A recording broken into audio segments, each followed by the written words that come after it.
and we drank and we had smoked and stuff, and we were talking about sex. And he agreed to get into it, because we got into it right in the living room. Mutual? Not at first. But after that? Again, I don't remember. I believe I did kill him. I think he was crying though. What was your initial emotional response? Just to throw him down the crawl space. Get rid of him. Even once you buried somebody, it was already gone. Once they weren't the ground, they weren't my problem. But there was no feeling. I don't believe I killed anybody, but yet I know I did. In this story, we will be discussing the sexual assault, torture, and murder of multiple young men and boys. This chapter may be triggering for some listeners. This will be the only warning. Please do not listen if you are sensitive to this topic.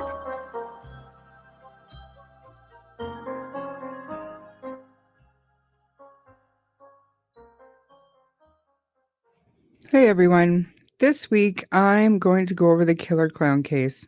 I would have preferred to have Bree here so we could talk about some of this stuff, but it is what it is. So believe it or not, this is one of our most requested serial killers to cover. Now, I do think that the unidentified victims need to be identified, and all of these victims need a voice, and they need to be remembered. My personal opinion is that John Gacy has saturated our true crime coverage for decades. And personally, don't come at me for this because I'm entitled to my own opinion, but John Wayne Gacy bores me. His victims don't bore me, but like so many cases, the information about his victims' lives is sparse. But I hope that by giving him yet another hour of coverage on this platform may create some interest, possibly bringing up some new leads and new information that can be sent to the sheriff's office to help identify the unknown John Does that were found in the crawl space. At this point, I kind of doubt it because if somebody's had a missing youth back in the 70s, if they wanted to come forward by now, I suspect that they have. But I mean, there's always hope.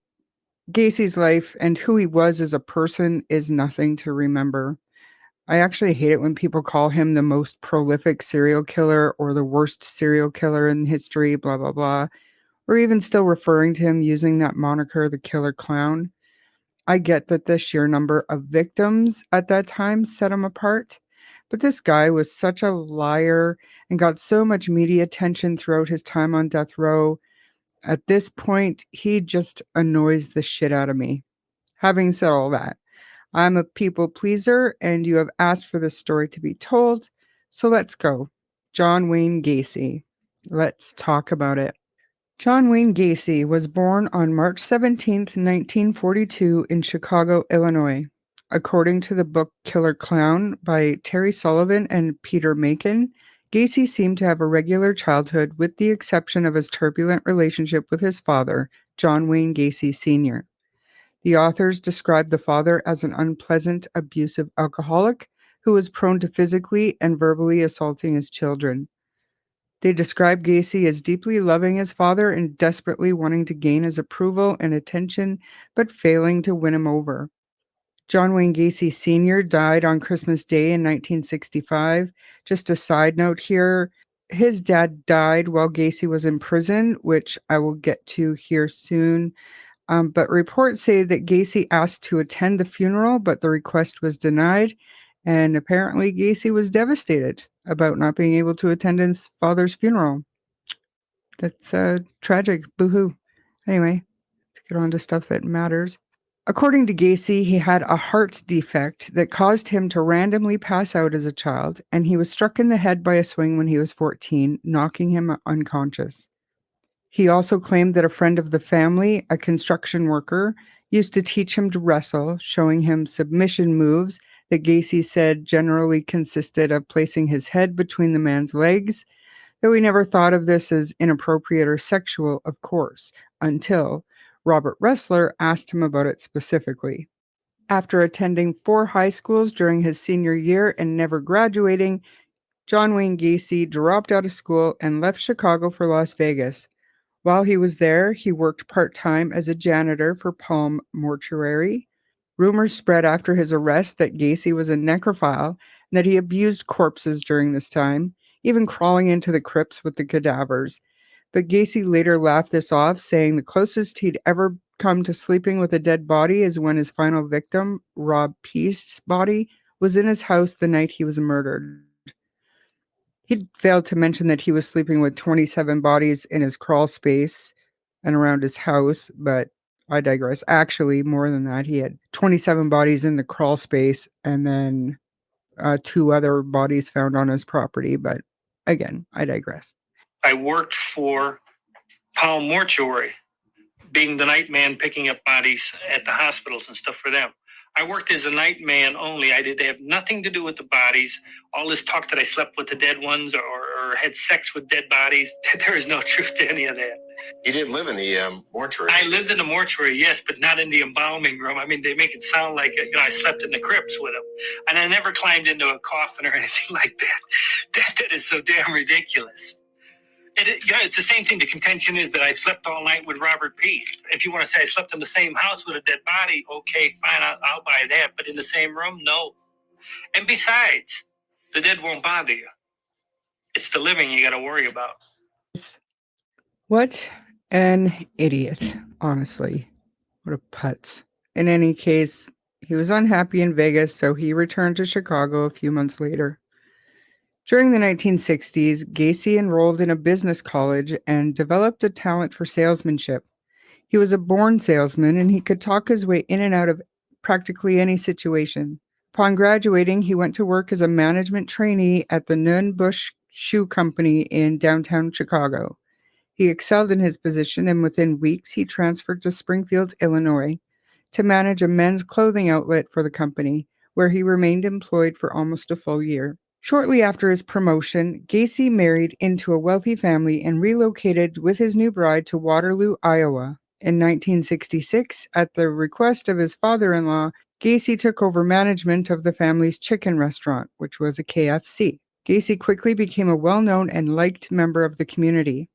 Gacy would be arrested for the first time in 1968. The felony charge, attempting to coerce a male employee into homosexual acts, came as a big surprise to those who thought they knew this likable father of 2 babies, and especially to his wife of 2 years.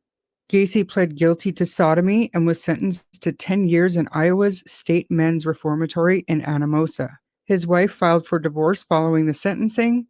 This pissed Gacy off, and he told her he didn't want to see his children again and would consider her and the 2 kids as dead. As far as I know, he stuck to this, and I'm sure his wife and kids were very thankful for severing the relationship. While in prison, Gacy was the head cook and the leader of the JCs. Now, from what I understand, the JCs was a respectable political/charitable club for men, where Gacy was hugely successful in recruiting more men to join. This position helped him after he was released to become very popular and respected, but I'll also get into that a little bit later.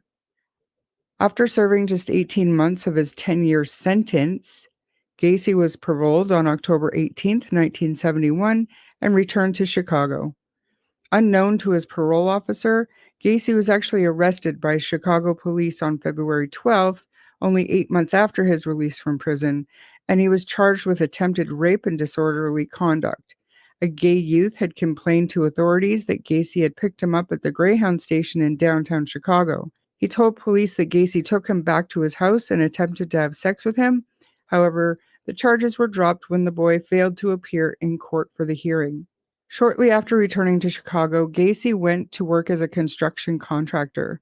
3 years later, in 1975, he started his own construction business called PDM Contractors. That July, he remarried a recently divorced woman he had met through mutual friends, and with financial assistance from his mother, moved into a house in Des Plaines, a middle-class suburb of Chicago. Gacy had a talent for business. He often gained contracts by undercutting his competitors' bids. He was able to cut costs by hiring a number of teenage boys, which at least 5 of these boys became his victims, but his business grew. Gacy spent part of his leisure time hosting elaborate street parties for friends and neighbors, dressing as a clown, and entertaining children at local hospitals. This is where the killer clown moniker comes from. The clown had 2 personalities. There was Pogo, which was the most well-known of the two.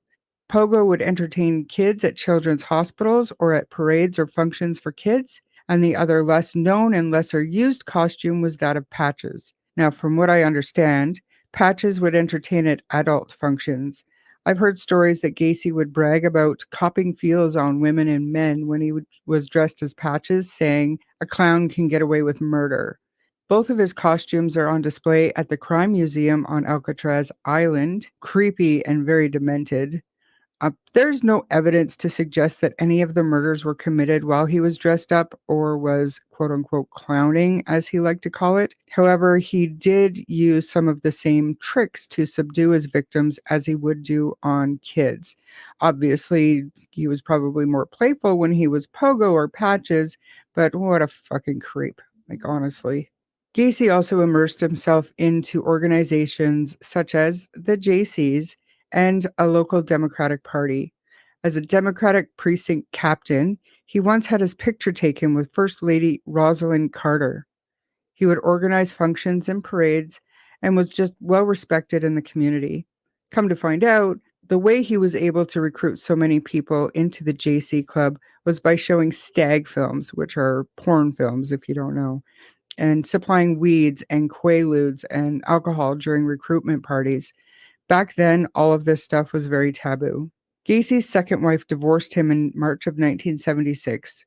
She felt she could no longer cope with the marriage due to her husband's unpredictable moods and bizarre obsession with homosexual magazines. The couple didn't have children. In fact, this wife, she later said that after she had sex with Gacy, he turned around and informed her that that would be the last time that he would ever have sex with her. So, of course, she divorced him. So, now let's go through Gacy's victims. First, we will list the victims who were exhumed by law enforcement from the crawl space in Gacy's house. The information on most of these boys will be very formal, meaning very few of them had a lot of available information about like their lives and their upbringings. I will include any information that I can find though. Gacy's first victim, he confessed to this one early on, but just quickly before we talk about him, Gacy claims that this victim came at him with a knife and he killed him in self-defense. This boy's name is Tim McCoy. Tim was 16 years old when he was last seen on January 3rd, 1972, getting into a vehicle at a bus terminal in Chicago during a layover en route to his home in Nebraska. Tim had been celebrating Christmas with friends in Michigan. He was down to earth. He was often described as the life of the party. He also was a little mischievous, as teenagers can be, and he loved to hitchhike, which in the 70s it was common among the youth. After Tim's parents divorced, the boy lived in Nebraska with his father, while his mom lived in Florida with her new husband. The family originally hailed from Iowa, where Tim spent Christmas 1971 alongside his grandparents, cousins, aunts, and uncles. Then he traveled to Michigan to spend New Year's at the home of relatives. Tim's upbringing was a little different. His family came from a small town where everybody knew everyone, and he remained close despite his parents' divorce. In the early days of his disappearance, Tim's father hired an investigator to look for his son.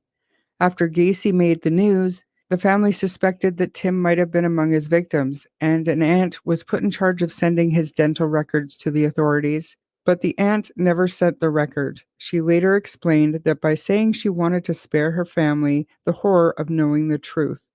It was an act of love in some ways not to submit dental records, to preserve that family happiness and not to let the dark in, so to speak. Tim's remains were found among those in the crawl space. John Wayne Gacy would go on to confess that Tim is the only victim that he had stabbed to death. This was his first murder, and he learned by this crime that he didn't want to have a mess to clean up if he ever had the opportunity to kill again. Tim was identified in 1986 after a cousin read a magazine article about Gacy. She contacted authorities and provided them with the dental records. His family then rallied to bring his remains home to Iowa, where he was eventually buried. In 1975, on July 29th, Gacy's employee, 17-year-old John Bukovich, had been reported missing. Prior to his disappearance, Bukovich and Gacy had gotten into a dispute over unpaid wages. Gacy lured Bukovich to his home under the pretense that they were going to settle the matter while his wife and stepdaughters were visiting family in another state. Instead, Gacy tricked the boy into putting on handcuffs, then raped him before he, quote, sat on the kid's chest for a while and strangled him to death. Gacy buried Bukovich's body underneath his garage, then took the teen's car and left it in the parking lot. His parents were convinced that Gacy was involved in the boy's disappearance and called the police at least once a week for nearly 2 years, urging them to investigate Gacy. Had the police followed the Bukovich's instructions, the lives of at least 30 more young men and teenage boys would have been spared. In 1976 alone, Gacy would claim the lives of at least 17 more young boys and bury them on his own residential property. We're going to go through these now, but remember, all of these boys were found buried in Gacy's crawl space. Daryl Sampson was an 18-year-old who was last seen alive in Chicago on April 5th, 1976. He is believed to have been murdered on April 6, 1976. Randall Reffitt, a 15-year-old who was reported missing after he failed to come home after school, and he was believed to have been asphyxiated on May 14, 1976. Samuel Stapleton, a 14-year-old boy who was murdered by Gacy sometime in May of 1976. Michael Bonin, a 17-year-old, was last seen alive heading towards the train station to meet with his stepfather's brother on June 3, 1976. William Carroll, a 16-year-old who mysteriously went missing. He was believed to have been killed on June 13, 1976. Now we have John Doe number 2, a man between the ages of 22 and 30, believed to have been murdered between June 13th and August 6, 1976. John Doe number 3 was a teen between the ages of 15 and 19. He is believed to have been murdered between June 13th and August 6, 1976. Rick Johnson, a 17-year-old boy who Gacy picked up on the street.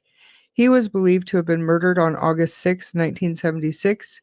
John Doe number 4, a male between the ages of 17 and 21, believed to have been murdered between August 6th and October 5th, 1976. John Doe number 5 was a man between the ages of 21 and 27, believed to have been murdered between August 6th and October 24th, 76. Kenneth Parker was a 16-year-old who was last seen with a friend, Michael Marino, near a restaurant near Clark Street. He is believed to have been killed on October 14th, 1976. John Doe number 6 is a male approximately 14 years old, believed to have been murdered on October 24th, 1976.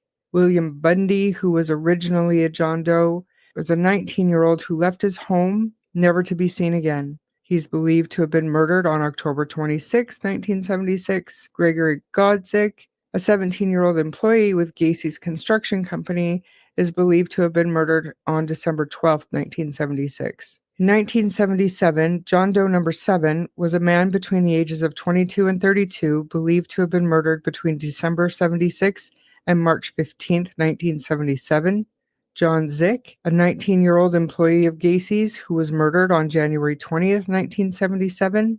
John Prestige was a 20-year-old Michigan man visiting with friends in Chicago. He was believed to have been murdered on March 15th, 1977. John Doe number 8 was a male between the ages of 17 and 21, believed to have been murdered between March 15th and July 7th, 1977. Matthew Bowman, a 19-year-old Crystal Lake, Illinois resident who is believed to have been murdered on July 5th, 1977. Robert Gilroy was an 18-year-old who was presumed to have been murdered on September 15th, 1977. This boy had been asphyxiated by a piece of cloth shoved down his throat. John Mowry, a 19-year-old former Marine, he went missing 3 days after an associate of Gacy's moved into his apartment. He is believed to have been murdered on September 25th, 1977. Russell Nelson, a 21-year-old architecture student, went missing from outside a Chicago bar. The man had died from asphyxiation by a piece of cloth lodged in his throat on October 17th, 1977. Robert Winch was a 16-year-old boy from Kalamazoo, believed to have been murdered on November 10th, 1977. Tommy Boiling A 20-year-old Chicago man believed to have been killed by Gacy on November 18th, 1977. David Telsma, 19-year-old who disappeared on his way to a rock concert. He is believed to have been murdered on December 9th, 1977. And William Kindred was a 19-year-old last seen alive heading to a local bar. He was believed to have been murdered on February 16th, 1978. He was the last body to be buried within Gacy's crawl space. I would like to take a minute to absorb the information I just went over. That was a long section to the story. It was just shy of 5 minutes to read off the names of dozens of boys buried underneath the home John Wayne Gacy lived in. Rest peacefully to all of these boys who were painstakingly exhumed by investigators, basically by hand. No, just give me a chance to examine the bones. Give me a chance to examine some of the decomposed tissues and so forth. I can't tell reading. I really can't. Dr. Stein, what is the biggest problem that people are facing in there? Presently, the biggest problem is to get the remains intact.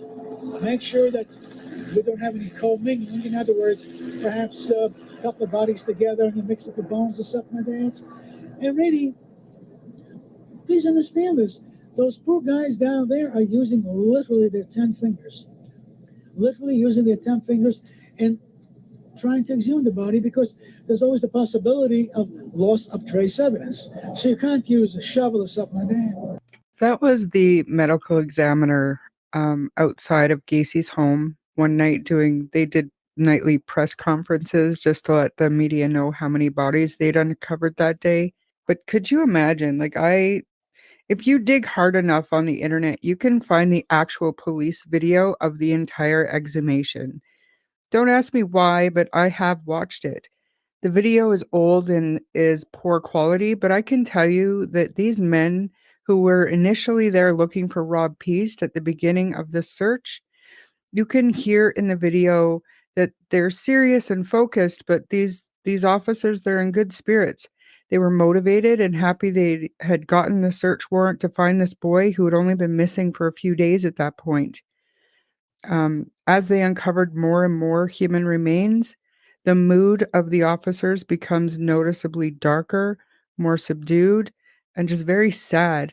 You can almost feel the anger of these men as they're bringing body bag after body bag out, day after day. It was one of the most surreal videos I have ever watched. The sight of the removals, along with the atmosphere outside the house with neighbors, public, media swarm the area, literally resembles a circus. If you can't find the video online, but if you want to watch it, let me know.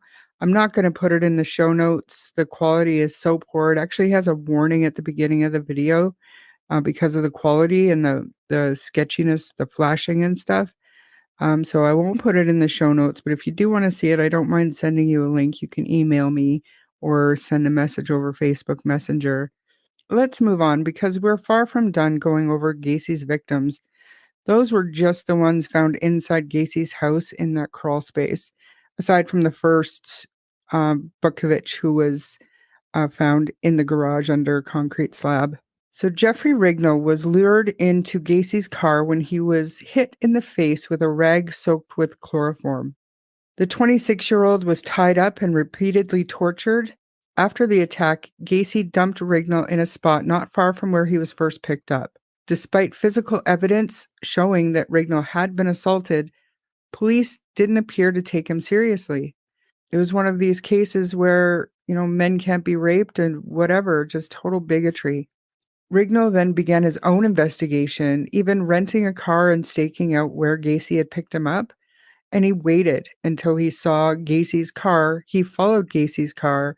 He got the license plate number. He got the address and gave the information to police, but nothing was done.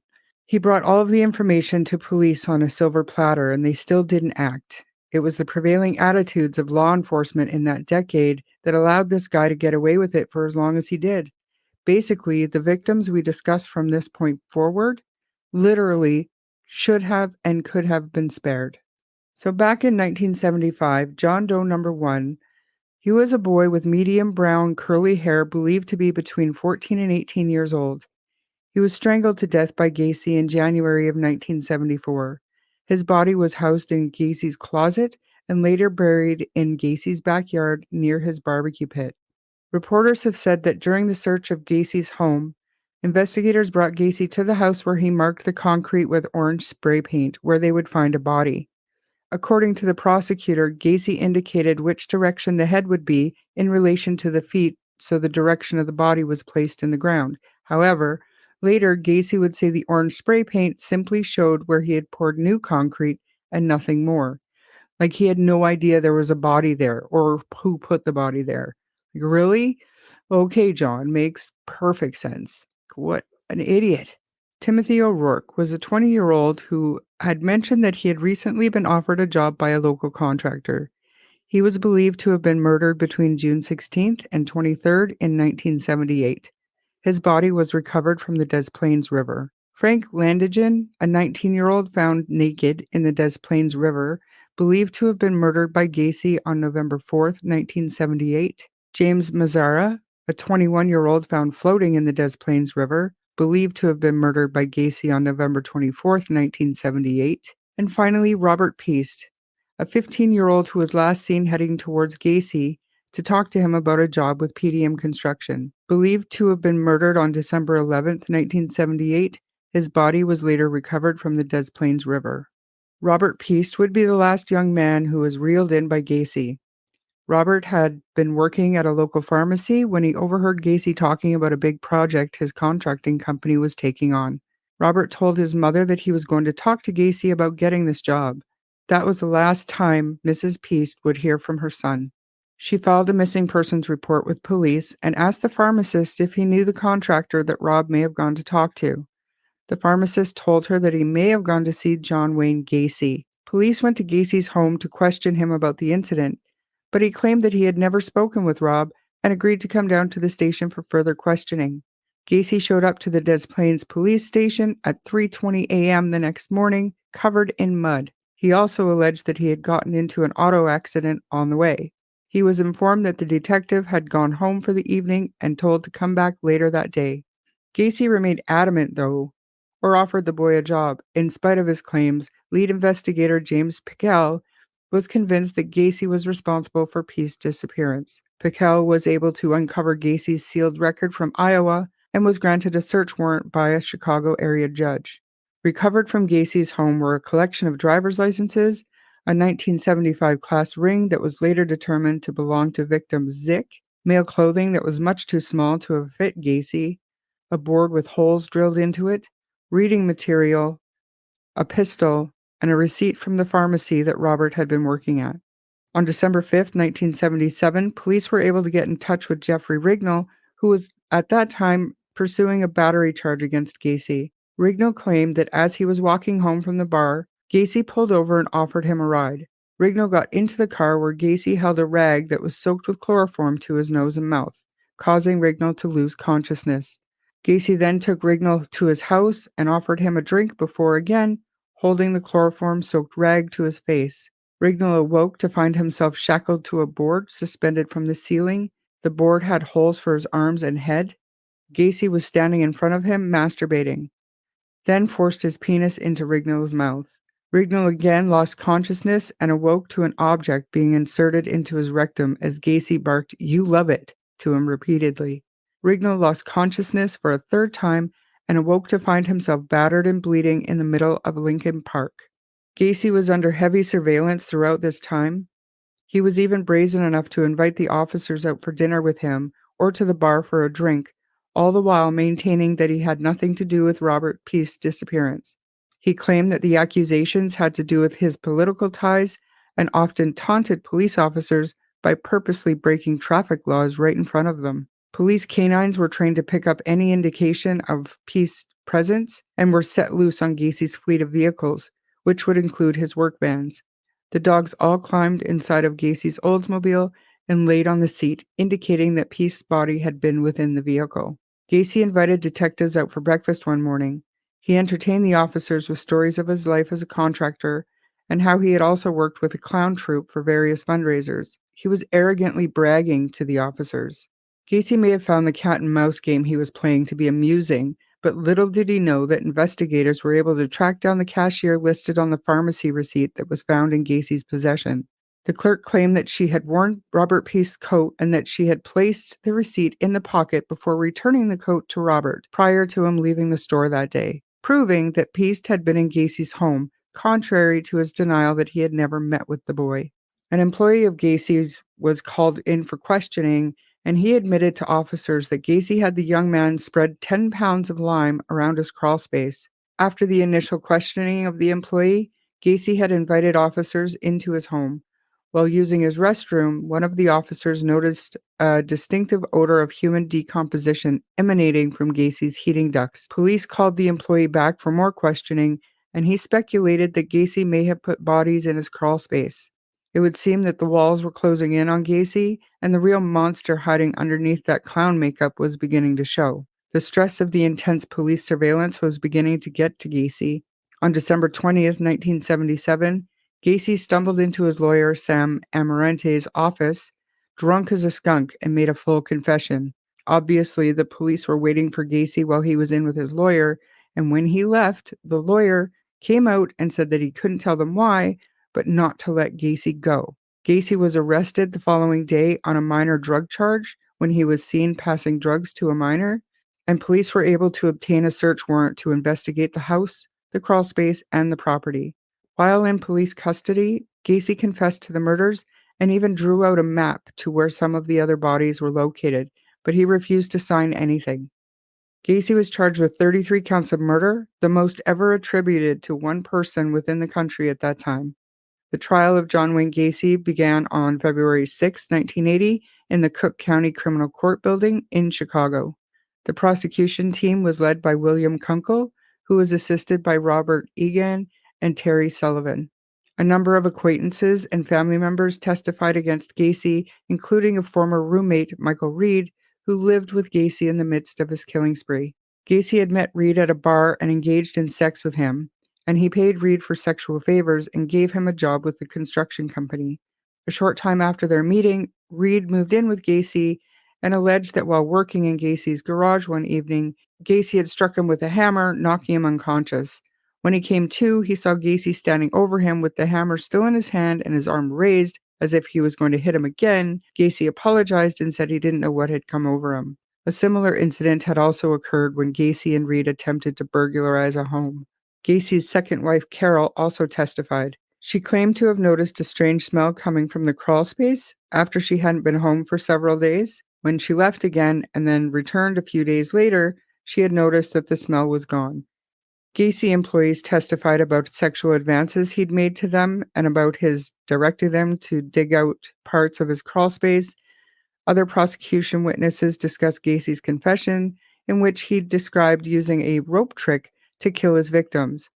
The medical examiner explained how several victims had been strangled or suffocated.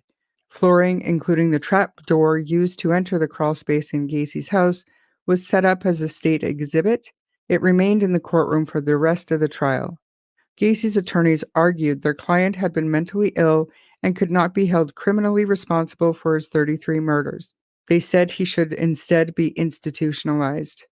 The first defense witness was surprisingly Jeffrey Rignall, who had survived that attack by Gacy in 1978.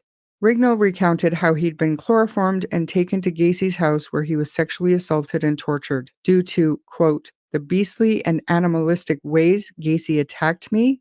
Rignall inferred that Gacy could not control his conduct, which the defense team hoped would support their plea of mentally not responsible. Yet Rignall was also affected by recounting his ordeal that he vomited while on the stand. The defense closing statement asked the jury to not let hatred and hysteria cloud its judgment. When the prosecutor, William Kunkel, delivered the final statement for the prosecution, he took the victims' photos off a display board as he spoke. Quote, you show him the same mercy he showed when he took these innocent lives off the face of the earth and put them here, he told the jury as he empathetically threw the pictures into the crawlspace trapdoor exhibit still set up in that courtroom. The jury deliberated for an hour and 50 minutes on March 12, 1980, before returning with guilty verdicts for Gacy. At that time, this made him the man convicted of the most murders in U.S. history. The next day, jurors voted on the death penalty for Gacy. Illinois had reinstated capital punishment in 1977, so only the 12 cases that could be proved to have occurred after this date were eligible for the sentence. On March 13th, after 2 hours and 15 minutes of deliberation, the jury delivered Gacy's death sentence. Over the years, Gacy has twisted his stories and recanted confessions. He managed to spin his version so much that media outlets were all wanting to interview him. He did a few televised interviews where Gacy said that he never gave a confession. But just a side note here, his own lawyers can dispute this. I brought up this podcast many times before, but Defense Diaries host Bob Motta is actually the son of one of Gacy's original lawyers. That podcast's entire first season is dedicated to going over all of the tapes and information collected by his father while representing Gacy. I absolutely love this podcast. I'll link it to the show notes, and I played a small clip at the beginning of the episode of Gacy going over one of his murders. But definitely go and listen to that podcast. It's phenomenal. Especially if you're into this case, you'll love season 1 of Defense Diaries. So Gacy also admitted to being compliant in only 2 murders, meaning he helped move the bodies, and that he was aware of 3 additional murders. The rest he claimed to have no knowledge of, even though they all happened inside his home. At least 3 of Gacy's victims did not die under the circumstances of his typical MO, and this led some to believe that Gacy may have had an accomplice. Gacy has also claimed during televised interviews that he did not act alone in the murder and rape of 33 boys. Just 3 days before John Mowry had gone missing, an associate of Gacy's had moved into his apartment. 2 girls who were friends with Mowry went to the apartment and spoke with the roommate after Mowry's disappearance. The girls alleged that the roommate said he knew of a place where dozens of bodies were buried that no one, not even the police, knew about. He reassured the girls that Mowry probably just went on vacation and offered them Mowry's dog. They found the conversation unusual and questioned why the roommate was trying to give them the dog if he believed Mowry was just out of town and would be back. Jeff Rignall, the victim who survived that sexual assault, also claims that there was a second man present when he was kidnapped and raped. This man alleged to have fit the description of Mowry's roommate. This man has not been officially named since he was never implicated in the crime, but he has been arrested for several other violent crimes. Robert Gilroy is another victim believed to have not been killed by Gacy alone. Gacy was known to strangle his victims via tourniquet. However, evidence shows that Gilroy had asphyxiated on a piece of cloth lodged in his throat. Gacy was also able to prove that he was not in town during Gilroy's disappearance, though Gilroy's body was among the victims identified in the crawl space. So, I mean, a little sketchy maybe that he was out of town, but I don't care. He did it. Whatever. Fuck him. The murder of 21-year-old architecture student Russell Nelson has also come into question. He was with a friend outside of a Chicago bar when he went missing. Many have raised questions on how Nelson was able to disappear without his friend noticing.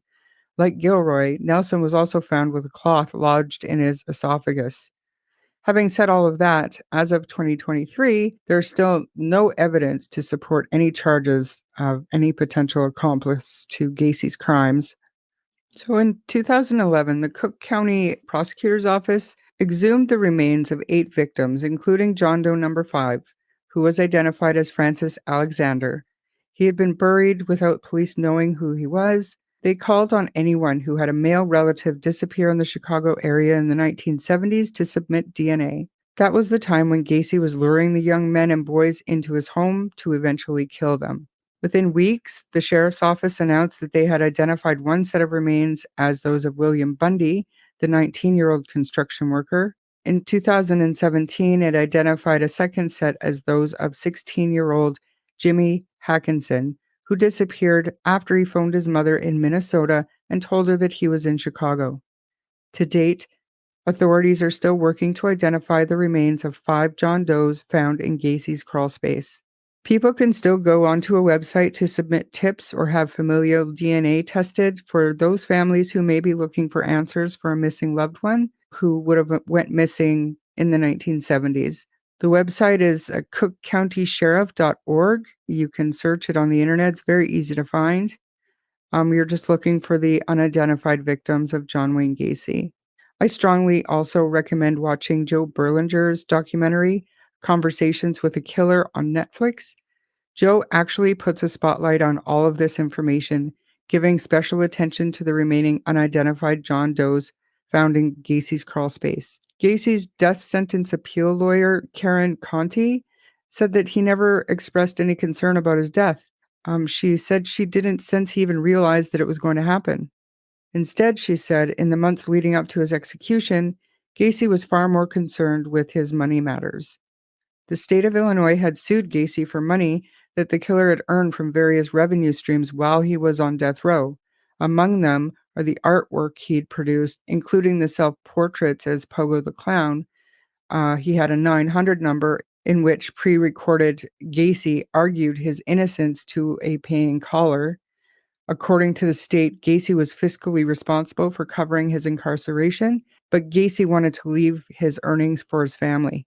Eventually, the state's civil litigation case against Gacy was thrown out, and as the weeks passed toward his impending execution, his death row lawyer, Karen Conti, got to know Gacy better. Despite his horrific crimes, she said Gacy was an amusing character.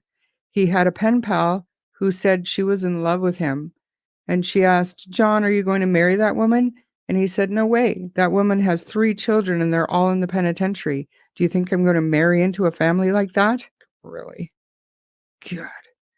For his execution, Gacy was flown by helicopter to the Menard Correctional Center in downstate Illinois, where he'd been incarcerated for 14 years, to the Stateville Penitentiary just outside of Chicago. Gacy was chatty during his last day of life and made easy small talk, discussing the prospects of the Chicago Cubs, among other things. For his final meal, Gacy ate fried chicken, fried shrimp, French fries, and fresh strawberries. Conti said that in the hours before his death, he didn't strike her as somebody who had a few hours left to live. He didn't want to talk about it. He wanted to socialize with the people who were there visiting him for the last time, so he was pleasant. It was extremely emotional, she said. It was traumatizing for the people who loved him. His neighbors who'd lived near him were there. They adored him, even after all of those years. It was surprising to see the outpouring of support from so many people who wouldn't admit it to the public. I don't know if I believe that. Just saying. So shortly after midnight on May 10th, 1994, Gacy was given a 3-drug lethal injection. The first drug put him to sleep. A clog in the IV line delayed the injection of the second drug, but for about 10 to 20 minutes. But then the third drug stopped his heart, and Gacy was pronounced dead at 12:58 a.m. So just under an hour. I mean, it's not near torturous enough, and it probably didn't hurt him at all, but I'm just saying.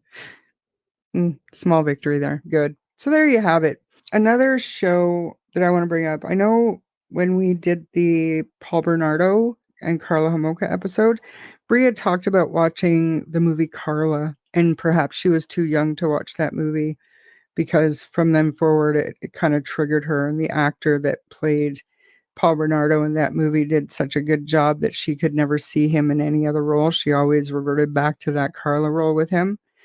I'd like to say there was a made-for-TV movie about John Wayne Gacy. The movie is called To Catch a Killer. It has Brian Dennehy in it. Margot Kidder is also in it. And this is like same for me. I watched this probably when I was way too young, but it's still honestly one of my favorite movies, let alone made-for-TV movies. Brian Dennehy does a phenomenal job of portraying John Wayne Gacy. Even to the point where, as a kid growing up in the 80s and watching old movies nowadays, like even with Rambo and Presumed Innocent and these other roles that Brian Dennehy did, he will always be John Wayne Gacy to me. He did a phenomenal job in that role, and it's a really great movie. Like I said, it was made for TV. It was early 90s, I believe, maybe late 80s, maybe. But it's really good. I believe you can find it on YouTube. You should go watch it. I will say that John Gacy himself hated the movie, and I think it's because it hit a little too close to home. So go watch that. It is great. Like I said in the beginning, this guy has saturated true crime for so long. I know so much useless information about this piece of crap, one thing that I'm going to leave you with. We've talked before about core memories and certain smells that come to you, like your mom has a certain smell and it gives you kind of a calming feeling, whatever. And where am I going as it relates to John Wayne Gacy? Get this, and I shit you not, this is from people that knew him. Have you ever wondered what a serial killer like John Wayne Gacy smelled like during the day? I got something that's going to stick with you so bad. Okay, so during his day-to-day life, when he didn't smell like alcohol or weed, this guy smelt of cigars and baby oil. Gross. I don't know why I found that so disturbing and that I wanted to share that with you, but this serial killer stunk of cigars and baby oil. It's probably what he used in his hair looking back, but that is disgusting. And that's when he didn't smell like alcohol and weed. That one mother that gets on television all the time who thinks I should be given 33 injections. I think she ought to take 33 Valiums and go lay down. She goes on Geraldo show and all these other shows talking about, I think it's Maori, I think is the name. Her Marine son. If her Marine son was so great, what the hell did he run away from home 12 times? So there you have it. This busted, corrupt, pathetic excuse of a human being is long gone. Good riddance. And yeah, I'm glad I covered the case, and I hope you enjoyed the episode. It would have been better if I had Bree here so we could have talked about some of this stuff, like I said in the beginning, but I tried to keep it interesting. I hope you enjoyed the clips. And until next time. If you enjoyed this episode, please subscribe to the podcast and share it with your friends. If you don't mind giving us a 5-star rating, it'll help our show grow. You can find us on Facebook at True Crime Story, where the discussion can continue, as well as TikTok and Instagram of the same handle. We just started an Instagram. Also, if you have case suggestions or requests, you can email them to us or Facebook Messenger. Thanks for listening. Bye.